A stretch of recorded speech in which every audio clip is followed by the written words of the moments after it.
Bonjour à tous, mon nom est Charlotte et je suis ravie de vous accueillir ce matin pour cet atelier sur les réseaux sociaux donné en collaboration avec notre partenaire Google, que je remercie d'ailleurs tout particulièrement. Alors si vous avez décidé de dédier 1 heure de votre temps à ce webinaire, c'est que vous êtes conscient du rôle des réseaux sociaux sur votre activité Horeca et je ne peux qu'être d'accord avec vous. Alors, avant de laisser la parole à ma collègue de chez Google, Candice, je vais vite me présenter en quelques mots et vous expliquer bien pourquoi on estime que cette initiative est importante à la fois pour AB InBev, mais aussi pour vous, nos partenaires Horeca. Alors très rapidement, moi c'est Charlotte, je travaille chez AB InBev depuis un peu plus de 3 ans et demi et depuis mon arrivée, eh bien, les différents rôles que j'ai eu l'occasion de faire ont toujours tourné autour de l'Horeca. Donc les circonstances actuelles me touchent tout particulièrement, comme elles vous impactent encore davantage. Alors depuis septembre dernier, je suis responsable d'activer nos marques dans les établissements Horeca, c'est-à-dire de définir par exemple des mécanismes pour travailler à la rotation de nos produits, comme avec Corona et une action qu'on a fait l'été dernier. Alors de travailler aussi à la visibilité de nos marques, surtout quand il s'agit d'innovation, comme ici un exemple avec la Lève 00 qu'on a lancé au début de l'année 2019. Et alors les réseaux sociaux, eh bien, ils sont aussi venus transformer le contenu de mon travail en me donnant plus d'outils et plus d'opportunités de communiquer avec vos clients en direct pour générer du trafic dans nos établissements clients. Alors, je ne vais pas m'étendre sur l'importance des réseaux sociaux pour tout business, quel qu'il soit, mais je voudrais quand même porter votre attention sur quelques données importantes et quelques résultats qu'on a pu observer sur les volumes de nos clients suite à des actions impliquant les réseaux sociaux. Alors, quelques chiffres clés qui j'estime sont importants. Alors, les recherches à proximité via Google, eh bien, elles ont augmenté entre 2019 et 2020 de 53%, ce qui implique que Google et les réseaux sociaux de manière générale représentent un peu la source numéro un quand les clients eh bien, recherchent de nouveaux lieux où se détendre, où se restaurer, où faire la fête. Donc, c'est vraiment crucial que vous soyez présent et visible pour les consommateurs qui sont à la recherche d'une nouvelle expérience. Alors, j'ai constaté moi-même que trop peu de nos clients sont présents sur les réseaux sociaux. J'en ai fait l'expérience lorsque j'ai passé une journée à appeler nos clients pour vendre et proposer une activation l'été dernier. Et j'ai appelé plus d'une centaine de clients et seulement moins d'un quart en fait étaient présents en ligne. Donc, c'est-à-dire qu'il n'y avait pas d'adresse visible, pas de numéro de téléphone, pas d'horaire, rien du tout, pas de contact. Et du coup, cette absence de présence m'a vraiment étonnée, ce qui fait que voilà, je pense que l'initiative d'aujourd'hui est super importante et je pense que c'est important que vous soyez là. Alors, beaucoup de consommateurs sont, enfin, la quasi-totalité en fait des consommateurs sont influencés par tout ce qui est avis, commentaires en ligne, et souvent ils achètent en fait un produit parce qu'ils l'ont vu sur les médias sociaux. Donc vraiment, j'insiste sur cette présence qui est cruciale pour générer du trafic dans vos points de vente. Alors, quelques résultats qu'on a constatés suite à des actions qu'on a fait, nous, en exploitant les réseaux sociaux. L'été dernier, on a fait une action avec Jupiler où, via Jupiler, on a posté sur les réseaux sociaux de nos clients, donc via leur compte professionnel, de la publicité pour nos marques. Et c'était visible sur les réseaux sociaux de tous les consommateurs qui étaient à proximité des établissements concernés. Et alors, ce qu'on a constaté, c'est que pour ces établissements-là, en moyenne, il y avait plus 10% de ventes comparé aux établissements qui n'ont pas été activés sur les réseaux sociaux. Alors, un autre exemple, cette fois avec notre plateforme Café Courage. Vous avez sans doute entendu parler de cette plateforme et de cette initiative pour générer des revenus pour les établissements pendant cette période de confinement. Je vous invite vraiment à aller voir le site internet si ce n'est pas déjà fait. Et alors, ici, on a constaté que les établissements qui eux faisaient la publicité en ligne sur leur Facebook, sur leur Instagram pour l'initiative, généraient en moyenne plus 172% de bières achetées en ligne par les consommateurs comparé eh bien, aux établissements qui ne sont pas du tout actifs ou présents sur les réseaux sociaux. Alors, vous avez très bien compris le rôle crucial des réseaux pour être visibles et générer du trafic dans vos établissements. Mais le rôle des réseaux sociaux sera encore plus critique, selon moi, après cette période de confinement, parce qu'il est sans doute, enfin, il est très probable que les établissements devront mettre en place des mesures particulières pour assurer la sécurité de leurs employés et des clients suite à la fin du confinement. Et donc, ces réseaux sociaux représentent un outil indispensable pour vous pour communiquer avec vos clients en temps réel, communiquer votre réouverture en temps voulu, vos horaires ou vos nouveaux horaires s'il y a un changement à ce niveau-là, les mesures que vous avez mis en place ou que vous allez mettre en place pour assurer la sécurité de vos clients, des nouveaux services disponibles. Si on imagine que vous souhaitez diversifier vos activités en faisant un service de take-away, par exemple, si vous avez de la restauration. Donc voilà, pour communiquer avec vos clients en temps réel. Et pour stimuler davantage votre activité, une fois le confinement fini, parce que c'est vrai qu'on a eu là plusieurs mois sans rentrée de revenus du tout. Donc c'est important qu'on soit encore plus professionnel et encore plus actif à l'aide de ces réseaux sociaux pour stimuler l'activité. Donc je pense par exemple à l'organisation de soirées à thème, si vous voulez faire des soirées jeux société, des soirées quiz, il faut absolument informer vos clients à ce sujet-là pour que l'action soit efficace. S'il y a une disponibilité de nouveaux produits que vous souhaitez faire essayer à vos clients, ou toute autre expérience. Donc voilà, super important. Donc je suis vraiment ravie que vous soyez là et que vous ayez accepté de consacrer 1 heure à ce séminaire. J'espère que vous êtes confortablement installés, que vous avez un petit café, un petit thé et je vais laisser la parole à ma collègue Candice pour la suite. Merci Charlotte, merci. Bonjour à tous. Effectivement, je suis donc Candice. Je suis l'une des coachs de l'atelier digital à Bruxelles. Alors pour ceux qui ne connaissent pas l'atelier digital à Bruxelles, on est situé dans la gare centrale, vraiment quand vous êtes dans le hall central avec le panneau d'affichage des horaires au-dessus de vous. Si vous regardez encore un peu au-dessus, on a effectivement les bureaux de Google Digital Atelier où en fait, alors avant le lockdown, et on va bientôt y revenir aussi, où chaque jour de la semaine, on donne 5 workshops, 5 ateliers d'1 heure gratuits sur le marketing digital, mais pas uniquement. On a aussi d'autres sessions sur l'énergie, sur comment gérer une équipe, etc. Bref, en tout cas, ce sont tous des ateliers qui sont là pour vous aider à utiliser le digital pour booster votre activité, pour booster votre business. Et effectivement, en cette période de lockdown, ben voilà, nous, on est passé 100% digital. On donne toutes nos formations en ligne, comme aujourd'hui avec vous.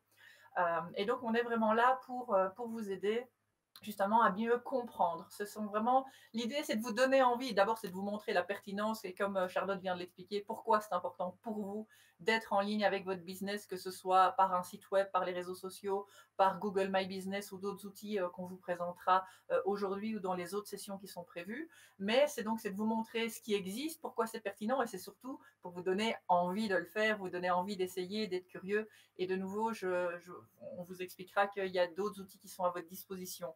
Notamment, et j'en parlerai à la toute fin, donc on est disponible ici, il y a 3 sessions qui sont prévues avec InBev, mais on a au total 27 workshops disponibles et aussi la possibilité pour vous d'avoir du coaching individuel. Donc, parce que forcément, ici, dans cette session-ci, on n'aura pas énormément d'interactions, même si on va essayer à travers le chat de récolter vos questions. Mais par contre, effectivement, on comprend que vous ayez des questions qui parfois sont vraiment spécifiques à vous. Et donc, n'hésitez pas d'aller réserver un coaching avec un coach, moi ou un de mes collègues. On sera ravis de vous aider. Alors, merci effectivement d'être là aujourd'hui. Comme disait Charlotte, c'est bien, c'est que vous pensez que c'est important pour vous. Nous le pensons aussi. On va voir comment on peut vous aider. J'espère que vous allez bien, que tout le monde est safe. Alors, j'en profite aussi pour faire un petit préambule. Pour l'instant, ça va, mais vous allez entendre que probablement je vais tousser pendant la session. Je vais bien, rien à voir avec le corona et les événements. Ce sont juste les allergies de début d'année, de printemps qui reviennent. Et donc, voilà, de temps en temps, je tousse ou j'éternue. Pardon pour ça. Mais donc, en tout cas, ne soyez pas inquiets, je vais bien. Bon, assez de préambule. Dernière chose, effectivement, si vous avez des questions, n'hésitez pas à les mettre dans le chat. Alors moi, je ne les verrai pas directement et on verra si en fin de session, j'arrive à y avoir accès. Sinon, de toute façon, on y répondra dans les commentaires un peu plus tard. Donc, si jamais vous n'avez pas la réponse tout de suite, allez voir dans les commentaires. Et de nouveau, si jamais vous avez une question ou la réponse ne vous convenait pas, n'était pas assez précise, coaching individuel à votre disposition. On est là pour vous. Alors, c'est parti. On a ici effectivement une petite heure pour discuter ensemble de comment créer du contenu pour vos réseaux sociaux. Donc, on part du principe que vous êtes sur les réseaux sociaux. On a effectivement des workshops qui permettent de vous aider à déterminer où est-ce qu'il faut être présent, quels canaux utiliser. Mais ici, on part du principe que vous êtes sur les réseaux sociaux et donc, quel contenu est-ce que vous allez pouvoir mettre en place, activer pour justement être visible, pour aller toucher votre clientèle actuelle ou ancienne, mais surtout une clientèle future, aller toucher de nouvelles personnes, etc. Et on va voir que c'est avec le contenu que vous allez pouvoir balancer sur les réseaux sociaux que vous allez pouvoir les toucher. Alors, la structure de cette présentation pour que vous puissiez garder le fil. Dans un premier temps, effectivement, on va juste parler de l'importance de la création de contenu, de pourquoi est-ce qu'il faut du contenu. Dans un deuxième temps, on verra comment animer ce contenu ou en tout cas le rendre engageant et pertinent. Et en troisième partie, je vous guiderai un peu à travers l'utilisation d'un outil qu'on appelle le calendrier éditorial, qui est vraiment utile si justement vous voulez être un peu structuré et pas être toujours en panique en disant ah mon Dieu, qu'est-ce que je dois poster aujourd'hui? J'ai plus posté depuis une semaine, blabla, enfin je m'en sors pas, etc. Donc voilà, ça c'est la structure pour la présentation. Et on est parti. On va commencer effectivement avec l'essence même de l'idée d'être présent sur les réseaux sociaux, c'est effectivement de créer du contenu. Parce que sans contenu, bah, il ne se passe rien sur votre page et on n'a aucune raison de vous suivre. Alors, ce qui est important de comprendre, c'est qu'effectivement, ici, je vous ai dit, on part du principe que vous êtes sur les réseaux sociaux, mais il y en a plein. Il y a Facebook, il y a Instagram, Twitter, LinkedIn, Snapchat, TikTok, etc. Vous voyez qu'il y a déjà plein de canaux qui sont à votre disposition.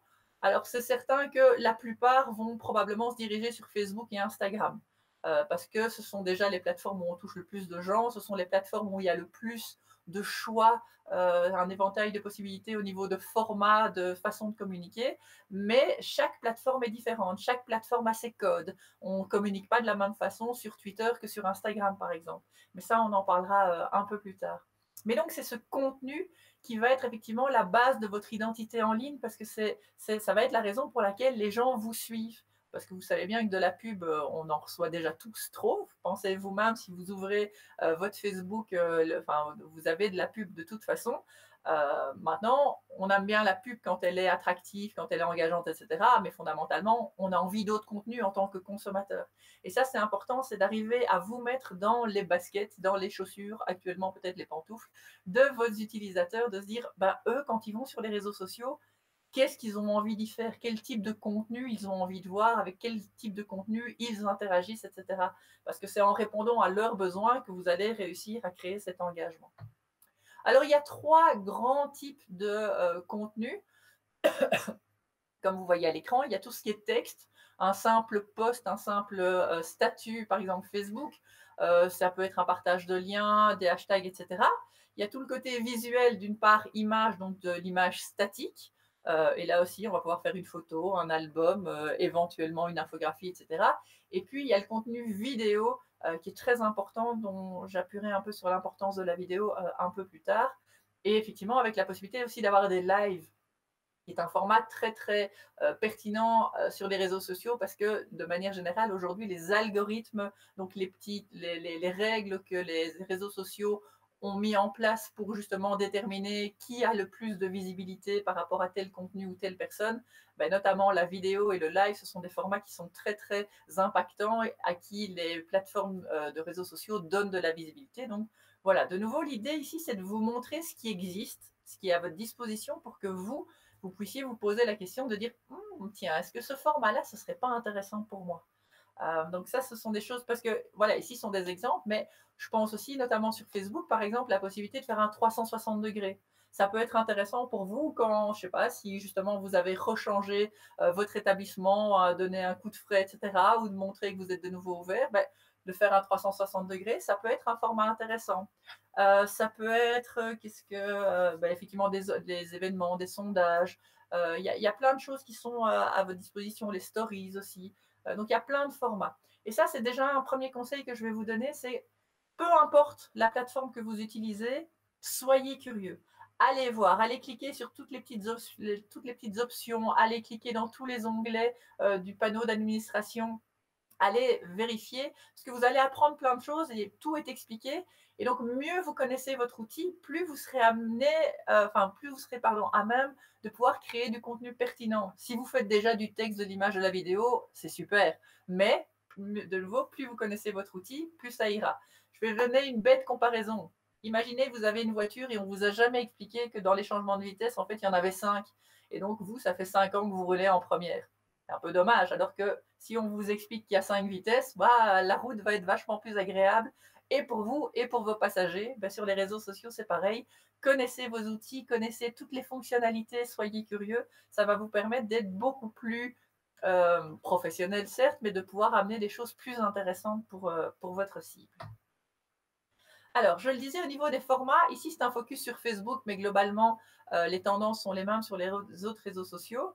Euh, c'est que, et encore ces chiffres-ci ont même un petit peu évolué aujourd'hui, c'est-à-dire qu'aujourd'hui, le format qui a le plus de succès, qui a le plus d'interactions, c'est la vidéo. Ça fait 15 ans que chaque année, la vidéo a plus de succès, mais ça fait 15 ans qu'effectivement, les gens adorent les vidéos, notamment probablement parce qu'ils sont un peu paresseux et que c'est tellement plus facile de regarder une vidéo que de lire un texte, un syllabus, un article, etc. Donc voilà, sachez-le, la vidéo, c'est un format qui est intéressant pour les gens et qui est très intéressant pour les réseaux sociaux parce que les réseaux sociaux vont donner plus de visibilité à une vidéo, par exemple, qu'à un lien. Donc voilà, sachez-le. Et de toute façon, partez du principe que les réseaux sociaux, c'est un laboratoire et donc la page de l'un ne va pas spécialement réagir de la même façon que l'autre. Vous êtes unique, vous êtes merveilleux, vous êtes unique, votre cible est unique, vos messages sont uniques et donc à vous de voir comment votre page, comment toutes ces interactions entre vous et votre cible fonctionnent, qu'est-ce qui marche pour vous, qui marche peut-être pas pour un autre et inversement. Mais voilà, il y a des tendances, il y a des études qui montrent que le format principal, c'est la vidéo, suivi par la photo. Donc tout ce qui est visuel a vraiment beaucoup d'importance. Et puis effectivement, le reste, les liens, les événements, les statuts, c'est intéressant aussi. Ce qui est intéressant, c'est de faire un mix, mais donc retenez bien que les formats les plus pertinents, les plus impactants, ce sont donc la vidéo en premier et ensuite l'image. Alors, une autre façon aussi de considérer le contenu, et c'est important de le garder à l'esprit, c'est ce qu'on appelle le contenu chaud et le contenu froid. Vous direz avec quoi elle vient, qu'est-ce qu'elle raconte du contenu chaud, du contenu froid. Vous allez voir, c'est très facile. Le contenu chaud, c'est plutôt le contenu quand les gens sont en train de surfer, il y a un contenu qui va apparaître et qui va capter leur attention, qui va les captiver et qui va justement faire en sorte qu'ils interagissent avec vous. Je vais vous donner des exemples dans un instant, pas de panique.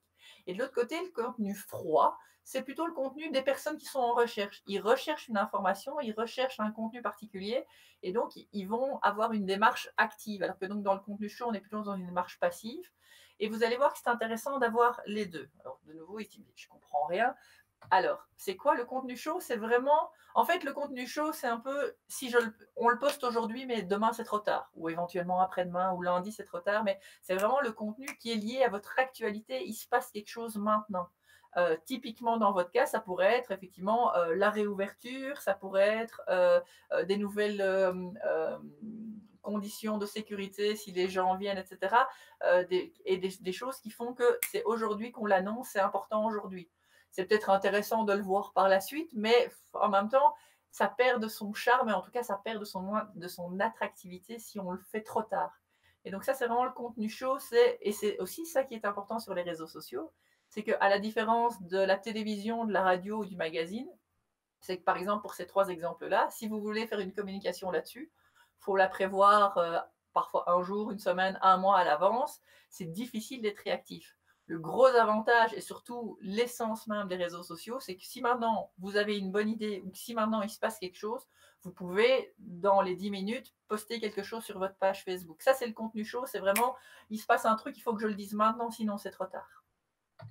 À côté de ça, pardon, le contenu froid, donc c'est du contenu qui quelque part peut, enfin, vous pourriez le poster aujourd'hui, mais finalement, si vous avez autre chose à dire et on le poste la semaine prochaine, c'est bon aussi. C'est pas grave, c'est pas perdu. C'est un contenu qu'on peut vraiment consommer à n'importe quel moment de la journée, de l'année, etc. Ça peut être quoi, par exemple? Ça peut être effectivement votre menu ou vos heures d'ouverture. C'est important que ça, c'est du contenu froid, c'est du contenu que les gens vont avoir besoin à n'importe quel moment. Ça peut être effectivement des informations, un tutoriel, la façon dont vous fonctionnez, l'histoire de votre établissement, de votre équipe, etc. C'est du contenu nouveau, peu importe le moment de l'année auquel on va le consulter, ce sera toujours valable. Là où du contenu chaud, il y a un moment, oui, ça peut être sympa de le lire dans 3 mois, mais ça n'aura plus d'intérêt parce que c'est passé. Donc, et le fait de garder à l'esprit cette balance entre contenu chaud et contenu froid, ça va aussi vous aider à réfléchir à des types de contenus que vous pouvez créer.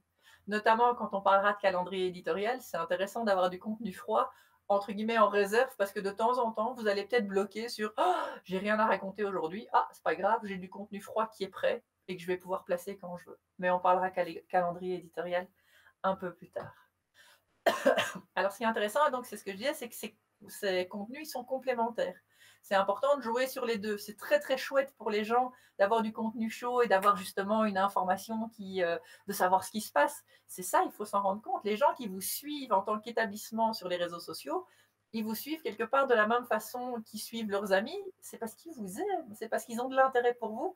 Et quand on a de l'intérêt pour quelqu'un, ou pour une personne, ou une marque, un établissement, ben, on a envie de tout savoir, on a envie de connaître les petits secrets, les coulisses, etc. Et donc, ce contenu chaud est très important. Le contenu froid est très important aussi pour pouvoir justement fidéliser, pour pouvoir apporter de l'information, etc. Donc, c'est important de vraiment mixer les deux et de jouer avec ces deux types de formats. Donc, quand vous pensez création de format, essayez notamment de garder à l'idée, tiens, qu'est-ce que j'ai comme contenu chaud pour moi? Qu'est-ce que j'ai comme contenu froid? Et vous allez voir que, alors peut-être au début, vous allez un peu caler au début, mais c'est de la gymnastique et comme n'importe quoi, ben, avec un peu d'entraînement, ça devient vraiment facile. Alors, donc on l'a vu, la création de contenu, c'est essentiel. Maintenant, je vais un peu aborder avec vous comment rendre ce contenu attractif et voir qu'il y a quelques règles ou quelques astuces que vous pouvez garder à l'esprit, justement quand vous faites cette création de contenu. Alors effectivement, il y a 4 grands principes à garder en tête.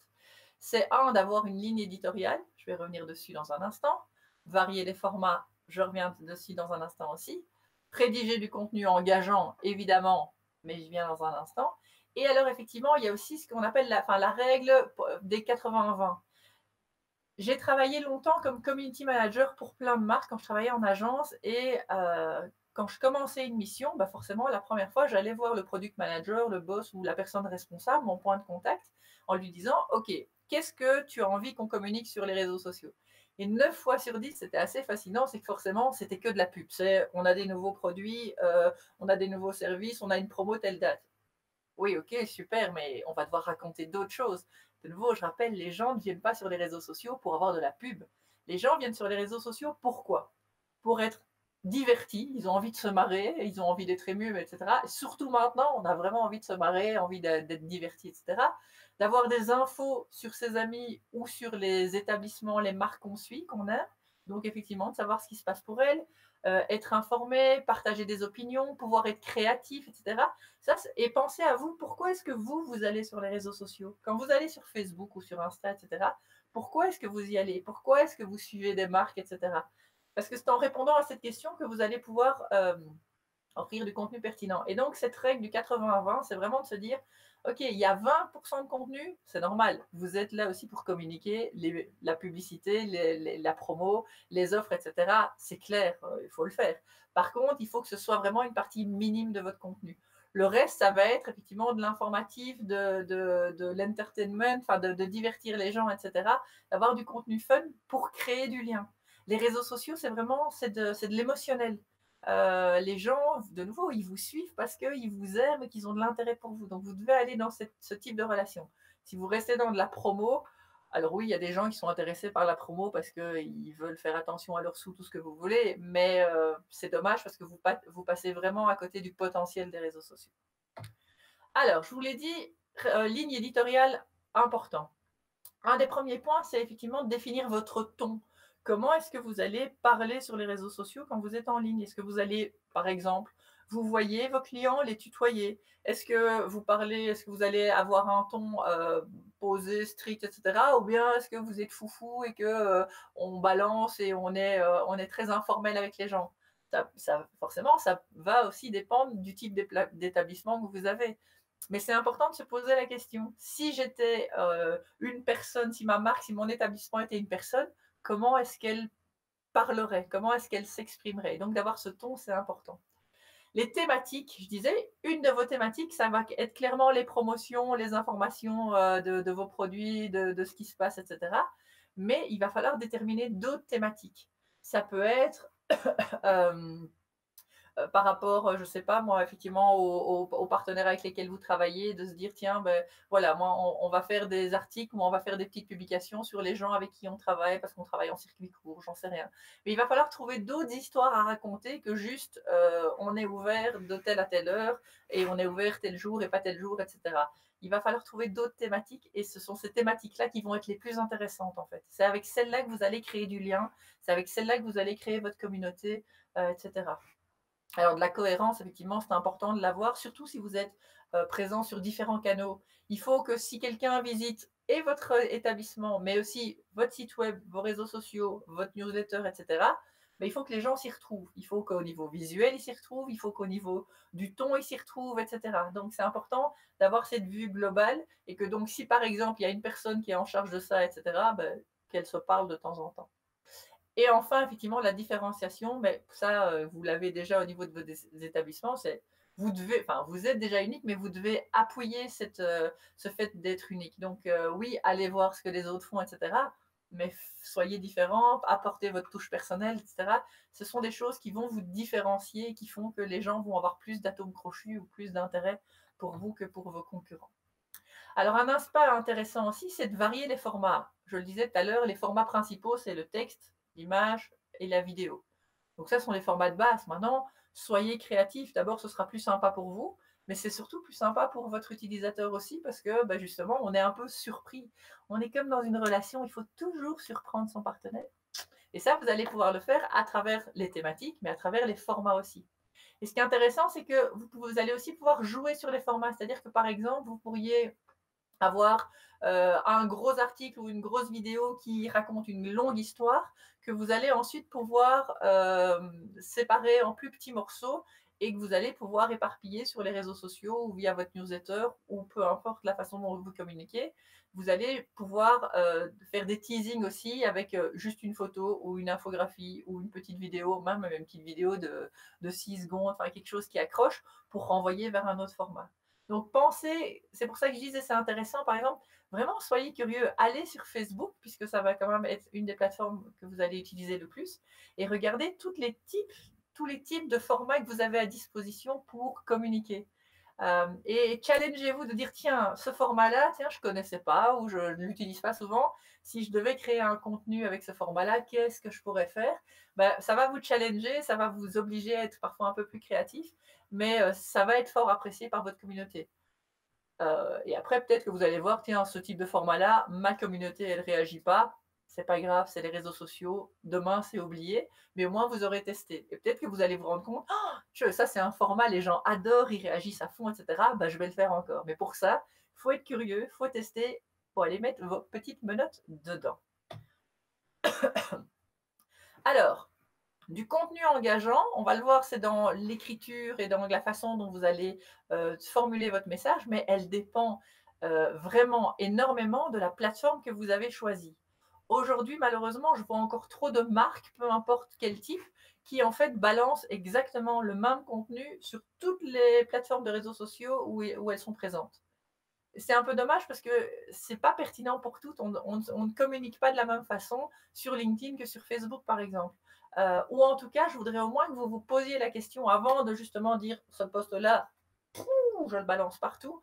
Posez-vous la question, est-ce que je peux mettre imaginons que vous avez créé un contenu pour Facebook, est-ce que je peux le copier-coller tel quel sur LinkedIn ou sur Twitter? Peut-être que parfois la réponse sera oui, et tant mieux, mais souvent ce sera intéressant de l'adapter, la façon, la phrase ou bien le style, la formule, etc. Donc à chaque fois, posez-vous la question parce que c'est différent. Facebook, on est vraiment dans ce côté de communauté et de faire en sorte que de demander aux gens de contribuer, de répondre avec vous. Instagram, on est dans le monde du visuel, c'est vrai. Et là, vos visuels vont être super importants. Alors Instagram vous aide, parce qu'il y a plein de filtres à votre disposition qui vous aide à avoir l'air d'un photographe professionnel. Alors, si vous en avez un ou vous avez du talent, c'est mieux, mais je trouve que c'est ça qui est sympa sur Instagram, c'est que parfois, même une photo qui, à la base, n'est pas hyper qualitative, il y a moyen d'en faire quelque chose. Twitter, on est plutôt effectivement dans un ton journalistique. On balance une info, c'est factuel, c'est très court, c'est pas le réseau le plus sexy, mais voilà. Est-ce que c'est pertinent pour vous? On peut en discuter. C'est pas moi qui doit dire vous devez être là ou pas. De nouveau, voyez ce qui est à votre disposition. Posez-vous la question pour vous-même en disant tiens, est-ce que Twitter est pertinent pour moi? LinkedIn, pardon, défini comme un réseau social professionnel. Et donc là, c'est essentiel, même pour les autres aussi, mais ici, ça doit toujours avoir un lien avec le business. Clairement, on peut parler recrutement sur LinkedIn, on peut parler de la façon dont, enfin, est-ce que c'est chouette d'être employé là, de voir ce qui se passe, c'est effectivement vos développements, etc. Mais donc, ça doit rester très professionnel. Et ben YouTube, par définition, c'est de la vidéo. Donc, si vous ne faites pas de vidéo, YouTube n'est pas pertinent. Mais par contre, si vous avez un site internet, c'est intéressant d'avoir quelques formats vidéo pour présenter votre établissement, vous présenter vous, etc. Ben voilà, on peut et de pouvoir, pourquoi pas, faire des tutos sur des cocktails, des tutos sur des recettes, j'en sais rien. De nouveau, c'est votre imagination qui sera la limite. Alors, je vous l'ai dit, on est sur les réseaux sociaux et la définition des réseaux sociaux, c'est notamment cette possibilité d'interaction avec les gens. Donc, c'est votre rôle aussi de, quand vous balancez votre message, quand vous publiez quelque chose, c'est d'arriver à rendre votre message un peu sexy, de faire en sorte que les gens ont envie d'interagir avec vous. Aussi, pourquoi c'est important?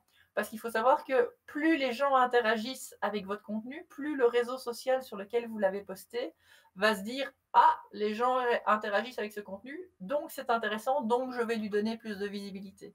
Si vous êtes juste là en tant qu'annonceur en disant voilà, je balance une info, c'est comme ça, et que vous ne cherchez pas l'interactivité, bah, les gens ils vont pas chercher l'interactivité avec vous non plus, et c'est dommage. Donc voilà, c'est intéressant par exemple de poser une question ouverte. Ça ne veut pas dire qu'à la fin de chaque post, il faut faire et vous, qu'en pensez-vous? On peut le faire une fois de temps en temps, mais essayez justement de varier les plaisirs et de voir comment vous allez pouvoir générer cette interaction. Ça peut être lancer un sondage. Dans les stories, pour ceux qui connaissent, donc sont les formats, que ce soit sur Instagram, Facebook, Snapchat, ce sont ces formats qui disparaissent après 24 heures et qui sont hyper créatifs. C'est parfois un peu fouillis, il faut s'y retrouver, mais de nouveau, allez-y, c'est gai, les gens, en plus c'est addictif, parce que comme ça disparaît dans les 24 heures, si vous arrivez à faire du chouette contenu, il y a un moment, votre cible, votre communauté, elle va dire: «Oh, je ne peux pas rater un contenu de telle ou telle marque», donc elle va venir voir tous les jours s'il y a quelque chose qui est nouveau chez vous. Et donc il y a vraiment moyen de générer l'interaction dans les publications que vous allez faire, et il faut le faire. De nouveau, si vous êtes sur les réseaux sociaux, il faut accepter le jeu et aller dans cette interaction. Ça veut dire que si vous générez l'interaction, si vous lancez quelque chose pour que les gens interagissent avec vous, bah, s'ils le font, il va falloir jouer le jeu et dialoguer avec eux. Parce que ça aussi, oh là là, parfois catastrophe, je vois aussi des marques qui font ça, les gens répondent, et puis la marque, elle répond plus. Et donc ça, si vous le transposez à la vie réelle, c'est comme s'il y avait quelqu'un dans un de vos établissements qui venait, vous lui posez une question, il vous répond, etc. Et puis vous ne répondez pas, vous ne souriez pas, et pire, vous tournez les talons, vous vous en allez. Vous ne feriez jamais ça en vrai. Bah, sur les réseaux sociaux, vous ne devriez pas non plus. Donc si les gens, alors à moins que vous soyez effectivement une page où dès que vous publiez quelque chose, vous avez 4000 commentaires, auquel cas les gens peuvent comprendre que vous n'avez pas le temps de répondre à tout le monde. Mais entre nous, à mon avis, on est à un niveau où vous avez le temps de répondre à tout le monde, ou en tout cas, il n'y a pas énormément de réactions. Et je vous souhaite qu'il y en ait de plus en plus, mais je pense qu'on peut dire que pour l'instant, c'est gérable. Donc, il faut aller dans cette conversation. Il faut montrer que vous êtes intéressé par votre communauté. Ils vont avoir des choses positives à vous dire. Et donc là, comme dans la vraie vie, quelqu'un vous fait un compliment, ça ne vous viendrait pas à l'idée de ne pas dire merci. Bah, pourquoi ne pas le faire sur les réseaux sociaux aussi? Ne fût-ce qu'avec un like éventuellement, mais il faut une réaction. Et je sais que voilà, le plus casse-pied sur les réseaux sociaux, c'est les commentaires négatifs, les trolls, les gens qui viennent vraiment pour être désagréables. Bah, il faut les gérer aussi. D'abord parce que ça montre que vous êtes à l'écoute. De nouveau, c'est comme dans la vraie vie. Oui, quelqu'un pourrait ne pas être d'accord avec lui, mais vous allez essayer de trouver une solution, vous allez essayer de l'aider, et puis vous allez pouvoir le transformer en un client content, etc. Enfin, voilà. Mais donc, il faut vraiment aller dans cette interaction, etc.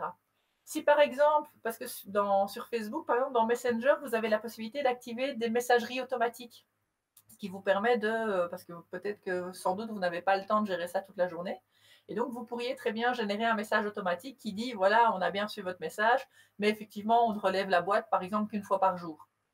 Ben, n'oubliez pas d'aller le faire. Ce serait dommage de promettre, entre guillemets, de mettre l'idée que vous allez interagir avec eux et puis que vous les oubliez. Donc, il faut juste faire attention à ça, mais tous ces outils sont bien faits pour pas que vous les oubliez. Alors, là, on l'a vu, donc vous avez effectivement, on sait que faire du contenu, c'est intéressant.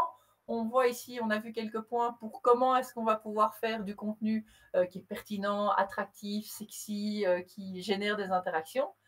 Le risque, si vous travaillez sans calendrier éditorial, c'est que vous allez être perdu. Soit vous allez avoir trop de contenu, soit vous n'allez pas avoir assez de contenu et vous allez vous retrouver un matin avec la panique de dire il faut absolument qu'on poste quelque chose, mais je ne sais pas. Et c'est là où vraiment un calendrier éditorial est super utile parce que ça va vous aider à vous structurer et avoir une vue sur le futur. Et alors, c'est vous qui décidez si vous voyez le futur à 1 mois, 6 mois, 1 an, etc. Ça, c'est vous le chef. Mais c'est vraiment essentiel de travailler avec un calendrier éditorial parce que ça va vous permettre, c'est peut-être un peu de travail au début quand vous devez en tout cas le mettre en place et créer du contenu, mais une fois qu'il est fait, franchement, c'est une tranquillité de l'esprit qui est vraiment, qui a vraiment beaucoup de valeur. Donc, je vais vous montrer comment ça fonctionne et puis vous déterminerez pour vous-même si vous avez envie d'essayer ou pas. Mais vous aurez envie. Alors, dans ce calendrier éditorial, c'est effectivement un peu de se poser la question, qu'est-ce que je vais publier quand, comment est-ce que je mets tout ce contenu en forme, entre guillemets, par rapport à la diffusion. Et donc, la question, c'est de se dire, est-ce qu'il y a des moments idéaux pour communiquer sur les réseaux sociaux? Alors, là, je vais avoir fait une mauvaise réponse dans le sens où c'est oui et non, parce que le problème, c'est que le moment idéal, il dépend de chacun d'entre vous en fonction de votre cible, du message, etc.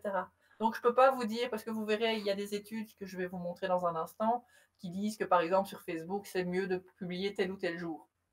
Ça, ce sont des études, c'est la règle, entre guillemets. Mais peut-être que, vu que c'est une moyenne, peut-être que vous, votre communauté, elle préfère interagir un autre jour. Et ça, vous allez devoir déterminer.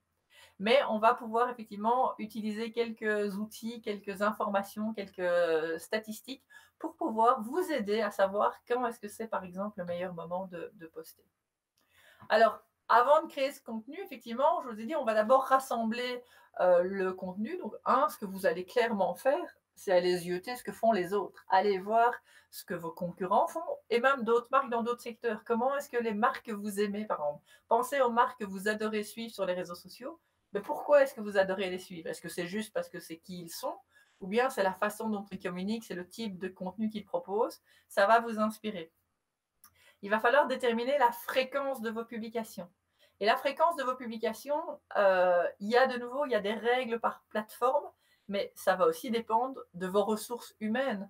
Voilà, si vous êtes tout seul à gérer, de me dire je dois publier tous les jours quelque chose sur Facebook, peut-être que ce n'est matériellement pas possible. Ça, c'est à vous de déterminer, mais ce serait bien d'avoir une idée d'une fréquence de publication, mais on en reparlera dans un instant. Alors, on a parlé création de contenu. Et donc, il y a du contenu que vous allez pouvoir créer, mais il y a aussi un contenu qui est assez agréable à utiliser, c'est quand on source, quand on va aller chercher de l'information ailleurs. Par exemple, s'il y a un chouette article ou un article intéressant, pertinent par rapport à votre secteur, par rapport à votre établissement, qui a été écrit par quelqu'un d'autre sur un autre site, vous pouvez très bien partager le lien sur votre page Facebook.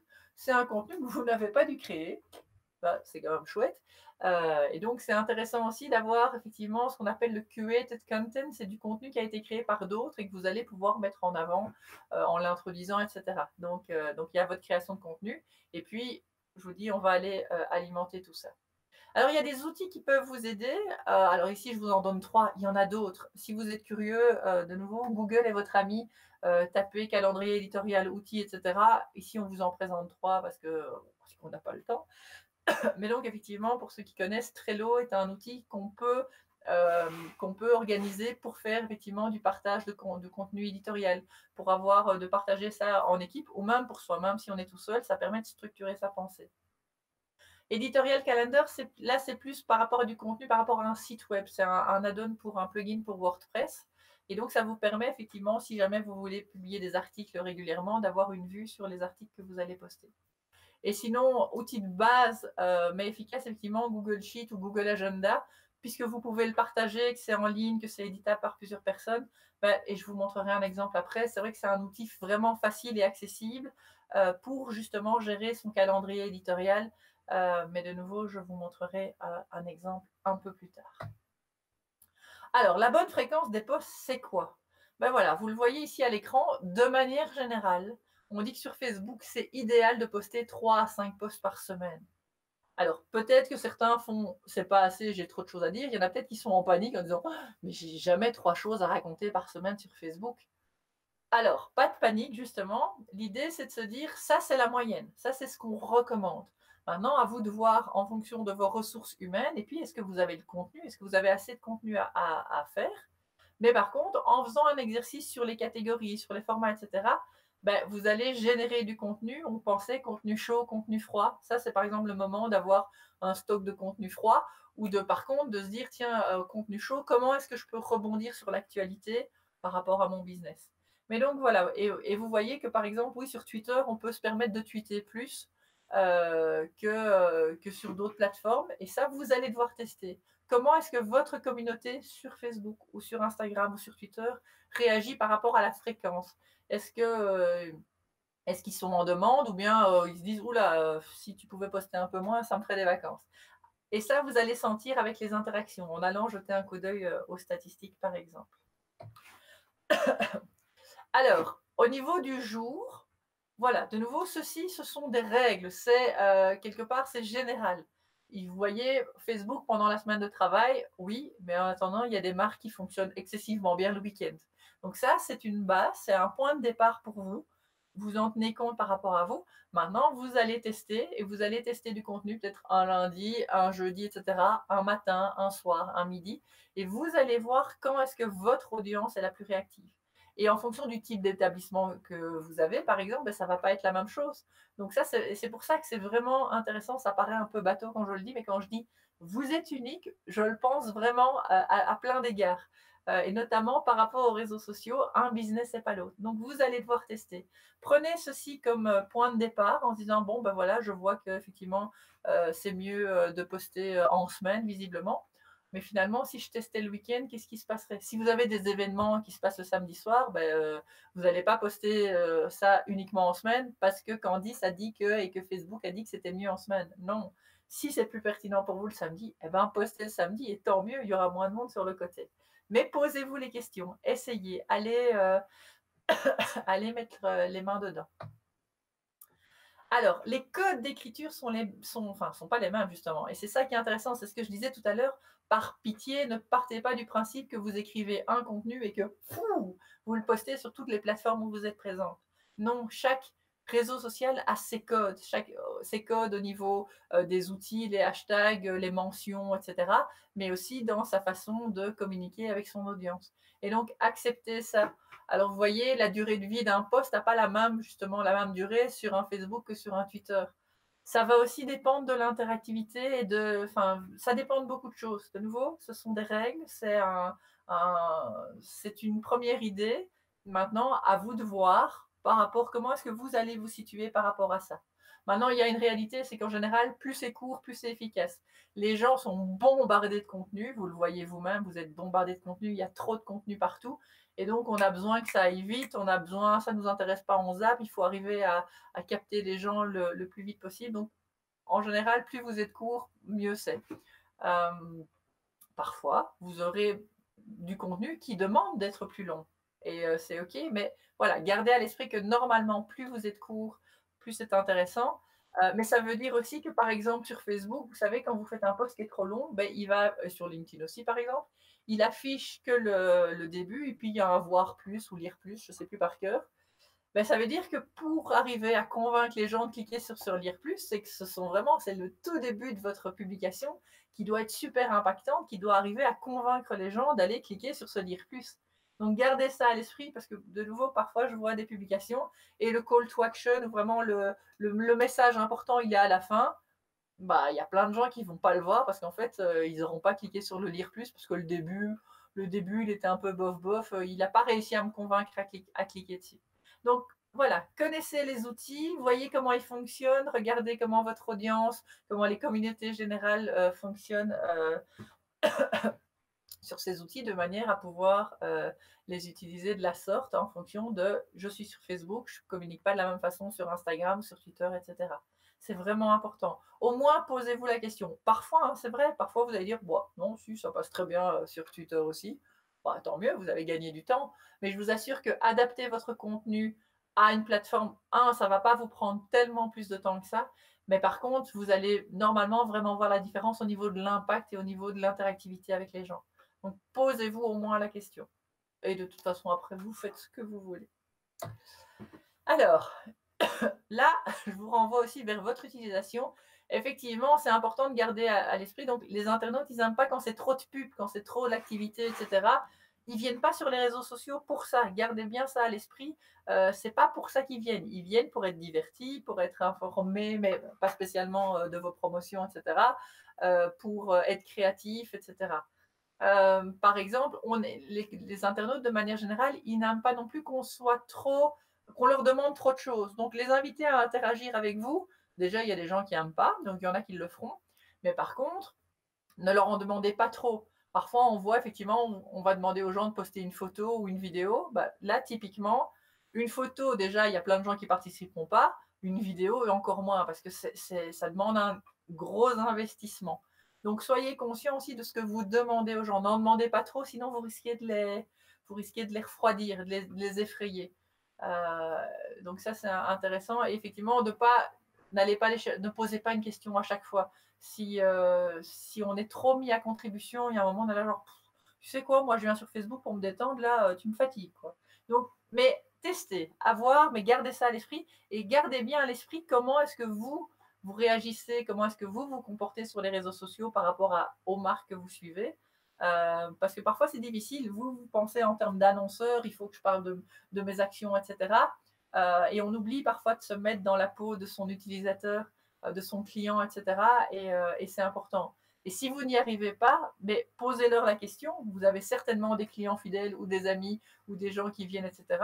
Demandez-leur, qu'est-ce que tu trouves qui serait chouette d'avoir sur ma page Facebook, sur Insta, etc. Alors, il y a des outils aussi qui vont vous permettre de planifier et d'organiser votre diffusion de contenu. Qu'est-ce que je veux dire par là? Il y a d'une part, c'est vrai que si vous êtes présent sur plusieurs plateformes, ça peut être un peu difficile ou pénible, même si c'est un grand mot, de devoir aller sur chaque plateforme poster votre contenu. Et donc, il y a des outils comme Hootsuite ici ou Buffer qui vous permettent en fait de créer le contenu sur la plateforme et effectivement de la diffuser sur différentes plateformes. Ça, c'est une chose. La deuxième chose, c'est que ces outils, mais de manière générale, Facebook, Twitter, Facebook et Twitter le font de manière native, mais vous avez aussi la possibilité de programmer du contenu. Parce que justement, peut-être que vous vous dites, ah, ce truc-là, il faut que je le poste ce soir à 19h. Oui, ce soir à 19h, je suis à la maison avec mes enfants et on mange. Donc, et c'est normal et je vous le conseille, etc. Mais donc, il y a des outils qui vous permettent de faire de la programmation. C'est super utile, mais il faut être super attentif. Je vais vous donner un exemple. L'année dernière, vous vous souvenez certainement que malheureusement, Notre-Dame de Paris a brûlé. C'était surtout, enfin, on a passé la journée à regarder ça. Et ça, vous ne vous en souvenez peut-être pas, mais ce jour-là, le président Macron, il devait faire un discours. Et bien forcément, vu les événements, il n'a pas fait son discours. Mais il y a une page, je ne sais plus laquelle, et on s'en moque, c'est pas très grave, mais il y a une page où visiblement, ils avaient juste programmé un post. Et donc, à un moment, moi, j'ai vu dans mon fil d'actualité Facebook, j'ai vu un post qui disait « Et vous, qu'avez-vous pensé du discours du président Macron ?» Ouais, sauf qu'il n'a pas parlé et que donc ton poste, en fait, tu as oublié d'aller le supprimer. Donc, quand vous faites de la programmation, soyez attentifs aux événements, justement. C'est pour ça que souvent, quand on a des campagnes de pub et qu'il y a un événement comme un attentat, le coronavirus ou je ne sais pas quoi, le réflexe, c'est d'aller couper toutes ces campagnes et d'aller couper tout ce qui est planifié pour avoir le temps d'aller vérifier si ça ne va pas créer un bad buzz. Parce que c'est tout ce que vous ne voulez pas un bad buzz. Et donc voilà, donc planifier du contenu, c'est une super option, c'est une super fonctionnalité, utilisez-la, mais soyez conscient des risques et donc utilisez-la en toute sécurité. Mais c'est super utile et c'est vraiment pratique.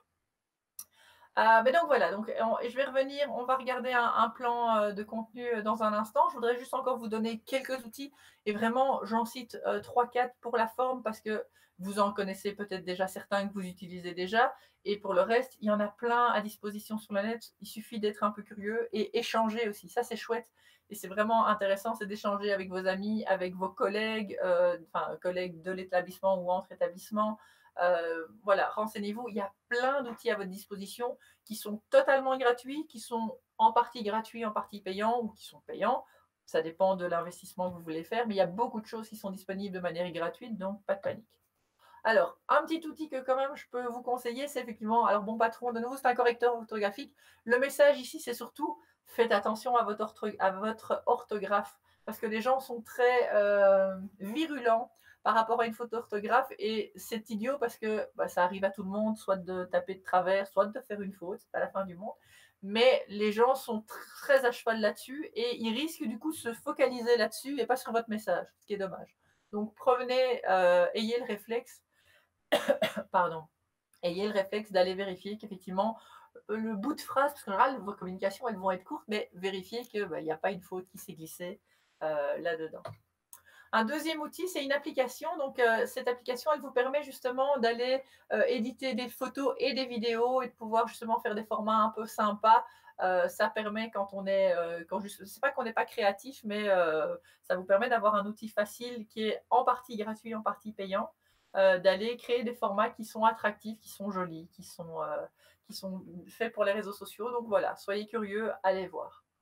Un autre outil que j'aime bien, c'est effectivement Canva. Là aussi, partie gratuite, partie payante, aussi bien sur application que sur smartphone, pardon, que sur ordinateur. Et ce qui est très très chouette, c'est que quand vous allez dans Canva, il vous donne déjà, enfin, il vous pose la question, vous voulez créer un visuel pourquoi? Et donc, si vous choisissez Facebook, Insta, etc., le gros avantage, c'est qu'il va vous proposer déjà le bon format. Parce que vous savez, ou peut-être vous ne savez pas, mais toutes ces plateformes de réseaux sociaux, elles ont parfois des formats différents. C'est vrai que sur Instagram, par exemple, on peut mettre du vertical, de l'horizontal, mais le format idéal, c'est un carré. Donc, bah, c'est facile, on dit carré et on va travailler dans un environnement carré. Et donc, il va vous dire, est-ce que c'est une photo de couverture que vous voulez faire? Est-ce que c'est un post? Est-ce que blablabla? Et donc, ça, c'est chouette parce qu'il vous le donne. Il y a des polices de caractère, il y a des fonds déjà gratuits, etc. Enfin, voilà, de nouveau, allez jeter un coup d'œil, soyez curieux, testez les choses. C'est vraiment comme ça que vous allez vous approprier tous ces outils.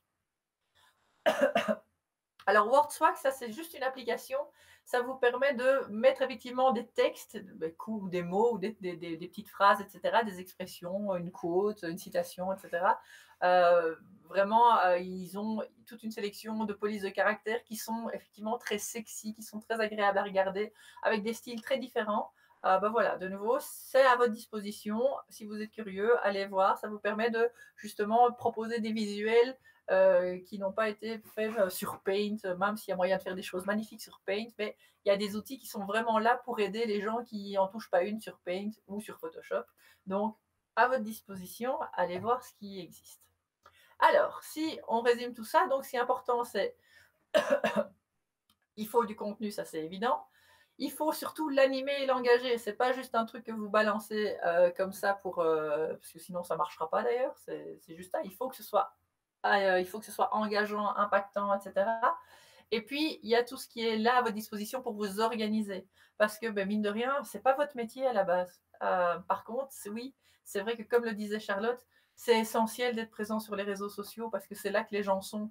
Oui, alors c'est une bonne, une mauvaise nouvelle, mais oui, on passe trop de temps sur les réseaux sociaux. Mais en attendant, les gens sont là, donc soyez là aussi pour les retrouver. Mais donc, ça demande du temps. Je disais, c'est pas votre métier, donc il y a plein d'outils qui sont là à votre disposition pour vous aider. Ce serait dommage de ne pas les utiliser. Et effectivement, un petit conseil aussi, c'est prenez le temps d'aller voir les statistiques de ce que vous faites. D'autant plus que que ce soit Instagram en compte business ou sur Facebook, ou sur Twitter, en fait, dans tous ces outils-là, quand vous allez dans les statistiques, il y a toujours moyen de télécharger des affreux fichiers Excel avec plein de données brutes indigestes, mais ils vous proposent déjà des tableaux de bord tout faits avec des graphes, avec les données les plus intéressantes pour vous. Donc il suffit juste d'aller les voir, les consulter et de lire ce que c'est. Et donc ça, faites-le parce que vous allez apprendre énormément de choses sur ce que vous faites, les choses que vous avez bien fait. Et donc vous pouvez vous féliciter et puis surtout les refaire. Et puis vous allez voir qu'il y a des choses qui n'ont pas marché et que c'était un flop total. Et c'est pas grave, c'est oublié. Et donc là, vous pourrez savoir si soit je ne le fais plus jamais, soit ouais, ok, c'était un flop, c'est vrai, mais je vais l'adapter, je vais changer, ça n'a pas marché parce que tchic et tchac. Ça, vous ne pouvez avoir ce genre de réflexion que si vous prenez le temps d'aller un peu regarder comment a fonctionné le contenu que vous avez fait. Alors, on va mettre ça un peu en pratique pour terminer. Imaginons effectivement un établissement à Charleroi avec une nouvelle carte, avec un plat signature. Voilà, qu'est-ce qu'on va pouvoir faire?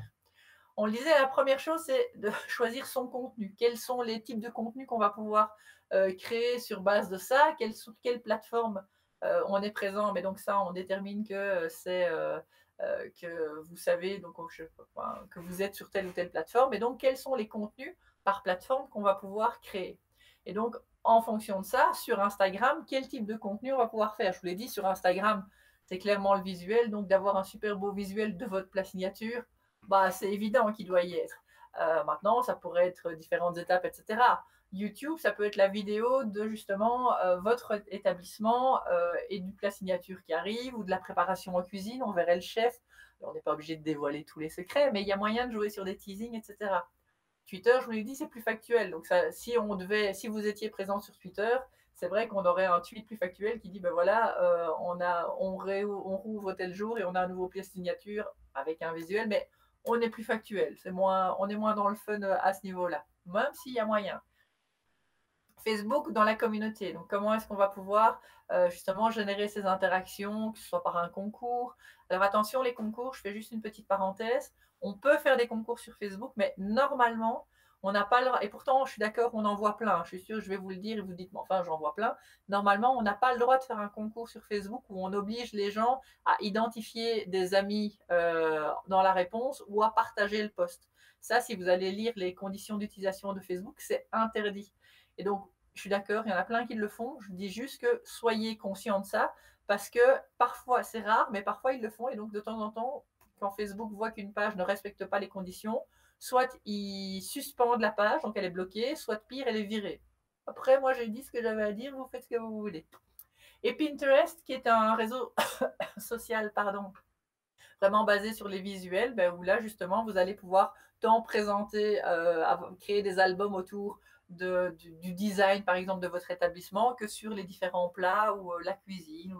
Enfin, voilà, il y a moyen, de nouveau, allez voir ce que font les autres si vous n'avez pas d'idée. Ça va vous en donner. Maintenant, n'allez pas bêtement copier. Essayez de faire ça, que ce soit le vôtre. Alors, le bon rythme, effectivement, vous allez devoir déterminer. Et c'est vrai que ça vous aide de se dire, bah oui, je verrai bien quand j'ai un truc à dire. Ok, je comprends. Mais sincèrement, faire l'exercice de se dire, je vais essayer de publier 3 fois par semaine, 2 fois par semaine, ben, le fait d'avoir l'objectif, ça va vous aider à le tenir. Parce que si vous ne vous dites rien et que vous dites, oh, cette semaine, j'ai rien à dire, ben, vous ne direz rien. Et c'est dommage parce qu'alors, du coup, vous ne serez pas visible. Donc, essayez de déterminer en fonction de chaque plateforme, effectivement, quelle sera la fréquence. Et ne vous mettez pas Martel en tête, c'est bien de vous poser la question de dire tiens, ce serait bien que sur Insta, je poste, etc. S'il y a une semaine où vous postez un peu moins ou un peu plus, sincèrement, c'est pas grave, on s'en fout. C'est vraiment, c'est un guide, c'est vraiment pour vous aider. Ça ne doit pas être une contrainte. Tous ces outils ne sont pas là pour vous rendre dingue, c'est vraiment pour vous faciliter la vie. Donc, à vous de voir comment, quelle flexibilité vous pouvez avoir. Et donc, effectivement, on va construire ce calendrier éditorial. Et donc, voilà, ici, c'est un exemple dans un fichier Google Sheet ou fichier Excel. Et c'est un exemple, vous pouvez l'adapter, mais c'est vrai que le fait d'avoir, comme vous voyez à l'écran, quelle semaine on est, sur quel réseau, à quelle heure est-ce que je vais poster, quel est le type de contenu, quel est le format que je vais utiliser, quelle est la catégorie, le topic, la thématique que je vais choisir, et enfin, quel est le texte final que je vais poster. Le fait d'avoir ça dans un fichier, d'abord, c'est facile parce que vous pouvez préparer ça. Donc, par définition, si on prépare, c'est à l'avance. Mais donc, et que quand il faut poster, si vous ne l'avez pas programmé, on peut faire un copier-coller. Mais surtout, ça vous permet d'avoir une vue d'ensemble et de se dire, oups, en fait, la semaine prochaine, pour l'instant, j'ai rien à poster et ce serait dommage de n'avoir rien à dire la semaine prochaine. Donc, voilà, le fait d'avoir ce calendrier éditorial, ça vous permet aussi d'avoir une vue à plus long terme et de se dire, ah zut, là, il y a juillet, août qui arrive, qu'est-ce que je vais pouvoir, c'est plus calme ou c'est moins calme, etc. Enfin, voilà, le calendrier éditorial vous aide vraiment à ça.